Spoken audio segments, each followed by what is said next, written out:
what's up guys, and welcome back to Move Plus. I hope you've had an awesome day. So looking at the warm-up, the first 2 minutes are going to be cardio of your choice, so you can pick what you want there. What we're going to do is cycle between 20 jumping jacks. That's going to look like this, and then we're going to go into 20 scissor jumps. And that'll just be on repeat for those 2 minutes. From there, the next 3 minutes, what we're going to do is each minute on the minute, you're going to start off with 10 up downs. So that is down to push-up position and back up again. And whatever time you have left out of that minute block, you're going to go into good mornings. So hands across the chest and just hinging over with a nice flat back. So you'll just fill up the remainder of the time with that. So we'll do that for the remaining 3 minutes. You good to go, Em? Yep. All right, so starting in 10, I'm going to go with that 2 minute cardio block to begin with, starting off nice and slow and allowing that body to ramp up into the intensity. And go for it. So you guys can pick what you want to do here. Feel free to be creative. If you've been doing kind of the same drills over and over, try to mix it up a little bit. If you've been doing a lot of jumping jacks, let's go for maybe running high knees or skipping, something like that, box jumps, burpees, anything like that's going to be good. We're going to go with these 20 jumping jacks into 20 scissor jumps. So working with a couple of different planes of movement as well, which is good. So a bit sort of lateral and side on with that jumping jack, and then a little bit more in that sagittal plane with the scissor jumps. So it's kind of like a shallow jump lunge. So good one to kind of just warm the ankles and the knees and everything up. Both these movements you're going to find you're going to be fairly sort of light on the feet, especially this one's going to be more on the balls of the feet. The scissor jump you'll find at least the front foot's probably going to be on the flat foot, though the back foot will be on the ball of the foot. So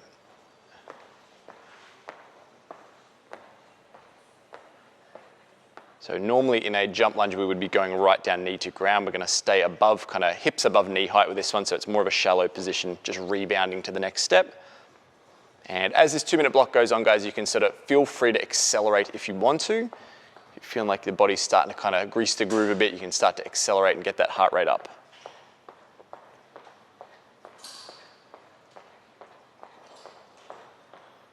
Okay, I've got about 30 more seconds. So remember from here, guys, what we're going to move into is each minute on the minute, we're going to go into 10 up downs and max good mornings in remaining time of each 60-second block. So there'll be 3 cycles of that.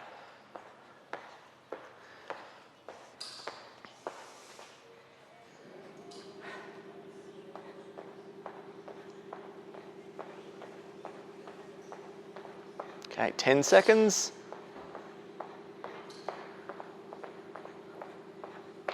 All right, 3, 2, 1, and pushing on now. So we go to the 10 up downs. So each of these remaining 3 minutes is going to start with 10 up downs. We're going to come down to a push-up position and then stand up nice and tall.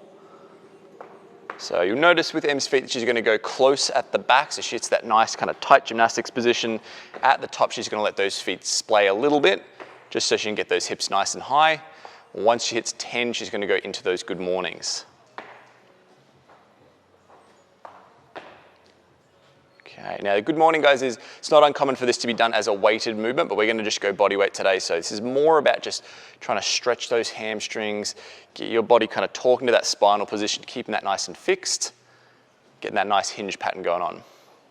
So 15 more seconds. And we notice with this, you'll have a little bit of softness in the knees. We don't want to have a full lockout through the legs there. We just want to soften them. That way we can get that little bit more range of motion. All right, 3, 2, 1, and go for it. So another 10 on the up downs. As I said, if you're feeling good and you want to crank it up, go for it. If you feel like you're on a good pace though, stay with that. Real important in the bottom there, guys. We want to get that straightness. So try to check in that the hips are right in the middle. You should be able to draw a straight line from your head through your shoulders, through your hips, down to your feet.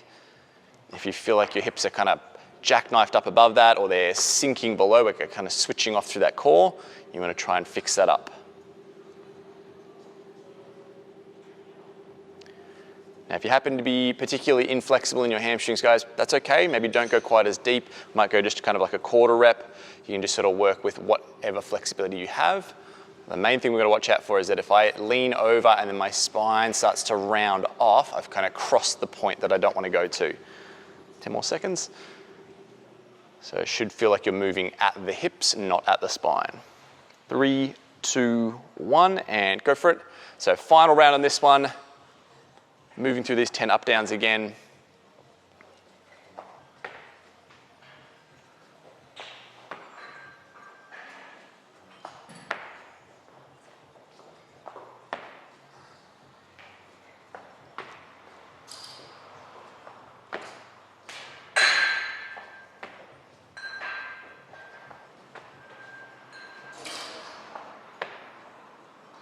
right, so back on to the good mornings for the last 30 seconds. So the point that Emily's getting down to there, she's pretty much at like a full 90-degree bend at the hip. Like that's the ultimate goal of where we want to work to in the long run. As I mentioned earlier, you might just work with sort of a 2/3 or a half rep. Just go to where your flexibility allows, but make sure you're paying attention to how that backbone feels. You don't want to feel like you're getting rounded and pointing the chest down. You can see Em's head and chest are kind of targeted ahead. So that way she's keeping that nice elongated position. All right, that is our 5 minutes, guys. So that's the warm-up done. Have a bit of a chill, and then we're gonna check out the build section next. Alrighty, guys, so now that we're warmed up, we're gonna check out the build section. So how this one's gonna run is we have a 9-minute time frame, and we're gonna be working through 3 sets of the following. So what we're gonna start off with is 12 dumbbell pullovers. Now, depending on what you have access to at home, guys, you can do this with 1 or 2 dumbbells, 1 kettlebell, whatever you've got. Em's got 2 there. She's gonna hold them tight together, tiny little bend in the elbows, and she's gonna drift that back slowly to the ground, light touch, and then pull it back up over the top of the chest. Okay, and it's just back and forth on that one. The second movement we're gonna do is 12 reps of a close grip or a hammer grip floor press. So this one will look very similar to our normal floor press, and the difference is we're gonna have those elbows as snug as you can possibly get them to the rib. So it's a very close grip, sort of tricep dominant kind of a press. So we'll do 12 and 12, 3 sets in 9 minutes. Obviously, we're gonna try and run on about a 3-minute rotation. So if you can get the work done in, say, 2 minutes, you've got a minute to rest there. We're good to go for that next round. Good to go, Em? Yeah. All right, starting in 10. So we're going with the 12 pullovers first. 3, 2, 1, and go for it. So with this particular movement, guys, you want to go really, really slow, okay? You want to make sure we're controlling, especially if we've got that straight arm position. It's going to feel like the dumbbells are a long ways out from the body. So make sure you can control it to the point where you don't feel like your body's getting dragged with it and getting arched up in that low back. Em's keeping her body in a nice kind of neutral position. So it's not exactly flat to the ground. We don't need that. But that natural arch in the low back is just maintaining and staying where it is versus getting kind of excessively arched and pulled back. So her rib cage is kind of staying where it is. And we're thinking about really stretching on those lats, so the muscles that do all of our rows and deadlifts and pull-ups and things like that. Just getting a nice big stretch through there. Don't be surprised as well if the pecs get a little bit involved too. So I mentioned she's got that little bit of bend in the elbows, guys. That is just to take the stress off the joint. It's more on the musculature to kind of hold that position. It's just that light touch on the ground. So if you find yourself kind of clunking into the floor, guys, make sure you slow that down, control it really nicely. Once we hit 12, we're going to move to the floor press.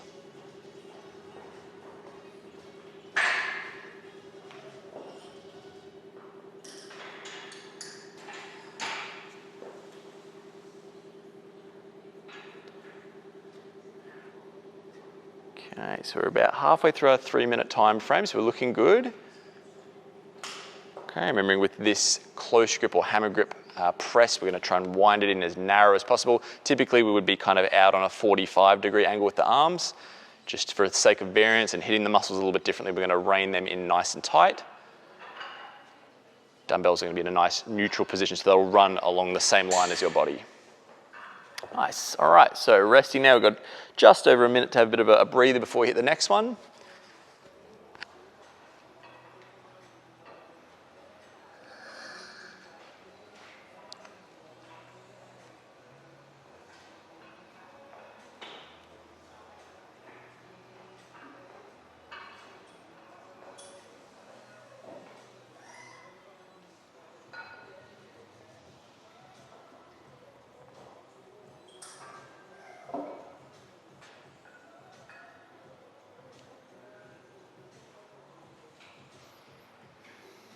Okay, 30 seconds till we hit that next one.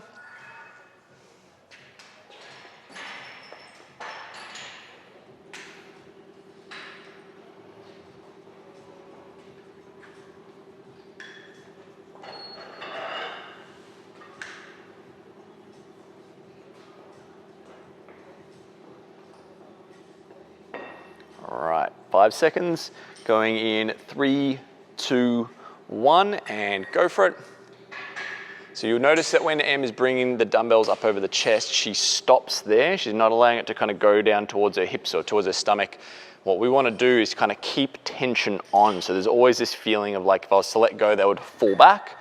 If I'm in a position where I was to let go and they would fall forwards, that means I've gone too far. So think basically once they cross the view of your line of sight at the roof, that's about far enough so it sends up over the chest.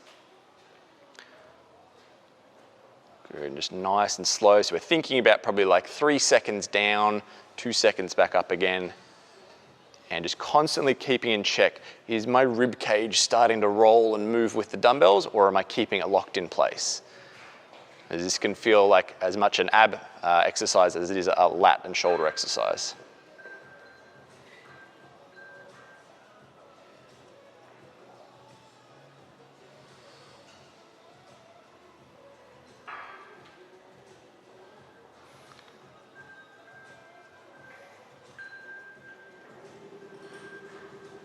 All right, so moving to the presses.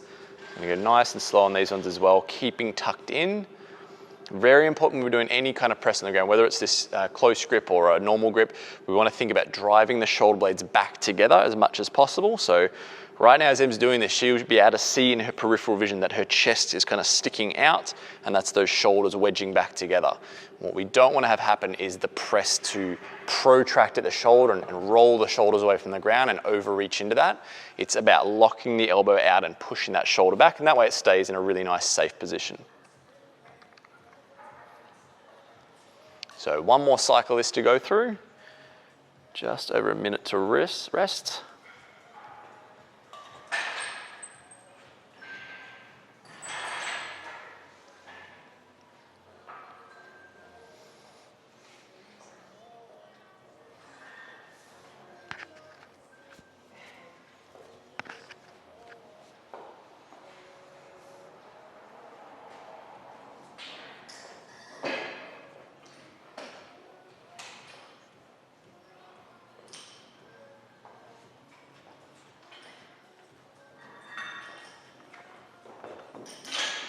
Okay, 30 seconds till we hit that last one.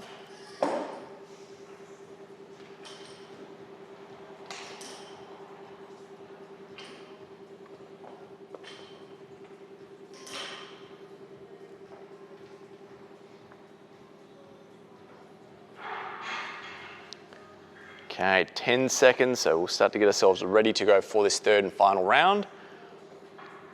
Going in 3, 2, 1, and go for it.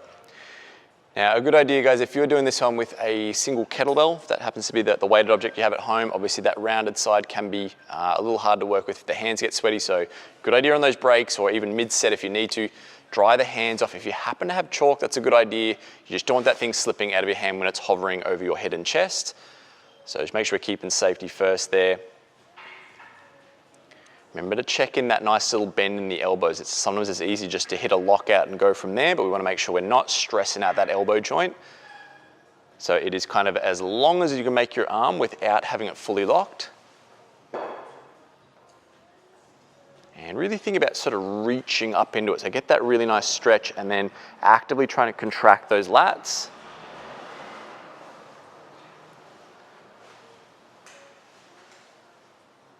You think about pulling over and lifting your chest as you do that. That'll get those pecs involved too.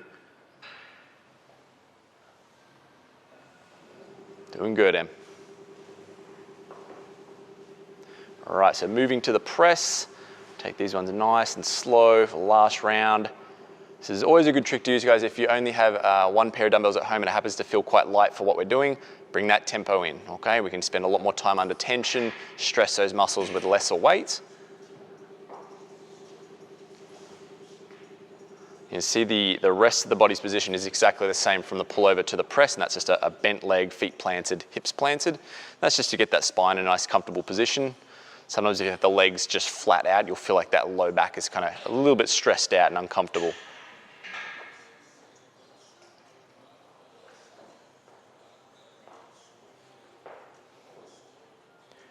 Nice. All right, so we've got just about 1 more minute on the clock, guys. So if you are still going, keep working away on it. Keep working that nice slow tempo, and then we'll push on once the last minute has run out.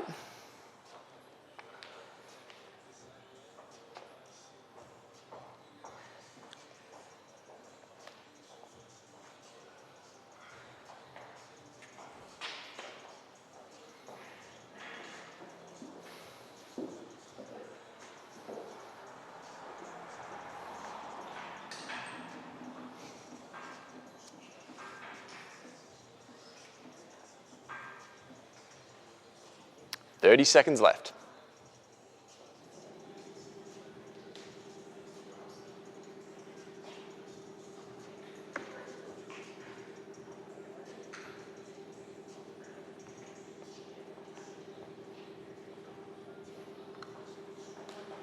Okay, final 10 seconds, so hopefully you're finishing off those last presses. 3, 2, 1, and done. All right, guys, so that is the build section. Have a little bit of recovery time. We're gonna check out some stretches to finish off next. Alrighty guys, we're gonna get into a little bit of cool down work now. So going through a couple of stretches. The first thing we're gonna do is looking at your hip and glute. So we're gonna go through a pigeon stretch. So with this one, gonna go into a nice long split stance, fold that leading leg shin across the line of your body. So we're gonna jump on this for 45 seconds on each side.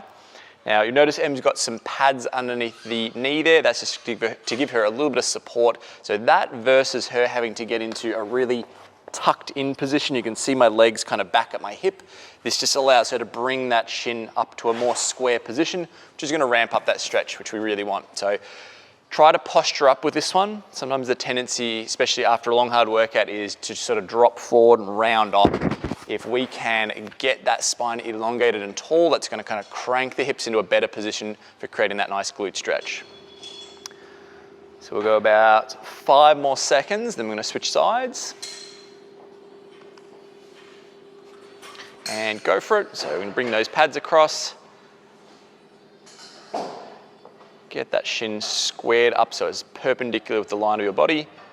And then the rear leg is gonna reach out as far as it can. You can kind of even use that as a little bit of a tool to like wiggle yourself back deeper into that stretch. You'll find that her left hip's gonna be getting really wound up now.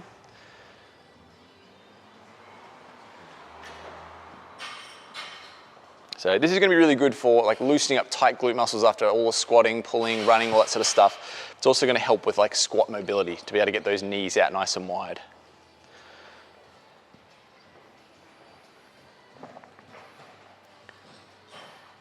Three, 2, 1, and we'll pop out of that one. The next one we're gonna go into is a standing side bend. So what Em's gonna do is put one foot behind the other, and then she's gonna take that side over the top. So again, we'll go for 45 seconds on each side. Now with this one, you don't have to stay in the hold the entire time. What you might do is tension on for a little bit and then relax it off for a moment, take a nice big breath in, exhale and push into it a little bit deeper.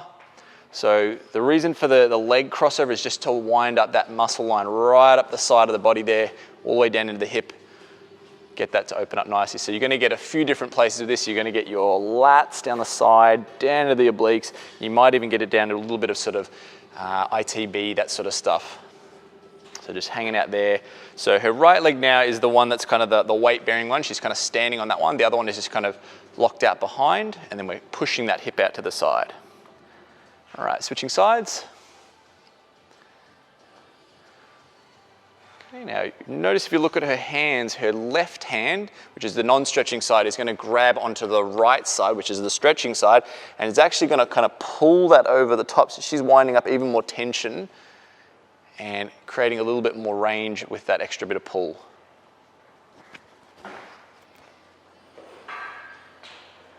So she's kind of dragging that arm over whilst the hips are kind of pushing in the opposite direction.